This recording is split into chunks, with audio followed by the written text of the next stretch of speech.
మీరు ఏదైతే ఎలక్షన్ లో హామీ ఇచ్చిరో 2 లక్షల ఉద్యోగాలు ఇస్తాని ప్రతి సంవత్సరం లాస్ట్ ఇయర్ ఇస్తాని నేను ఎందుకు ఫిల్అప్ చేయలేరు? అదే విధంగా నేను ఒకటే అడుగుతా ఉన్నా అధ్యక్ష, మీ ద్వారా మొన్న జరిగిన 26వ జాతీయ పిఎస్సి సమావేశంలో ఫిలిం సిటీలో జరిగింది అధ్యక్ష. దానికి మురుగు గారు ప్రెసిడెంట్ గారికి రావడం జరిగింది అధ్యక్ష. దానికి ఉప ముఖ్యమంత్రి గారు పట్టి విక్రమార్క గారు వెళ్ళినప్పుడు వీళ్ళందరూ ఏమన్నారు అధ్యక్ష, యాక్చువల్ ఏంటంటే జాబ్ క్యాలెండర్ లో విజయవంతంగా జరిగిందన్నారు. మరి ఈ ఖాళీలు ఏమైనాయి? ఇన్ని డిపార్ట్మెంట్ల ఖాళీలు ఉన్నాయి.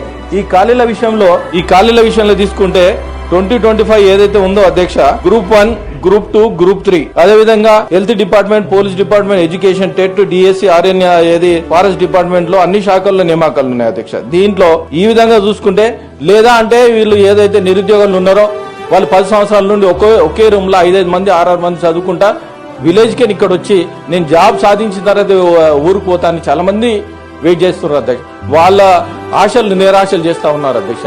ఒకటే ఏంటంటే మనకు అన్నం పెడతా అంటేనే ఎవరు ఆశ ఉంటారు, పెట్ట అంటేనే వేరే దారి చూసుకుంటా ఉంటారు. అదేవిధంగా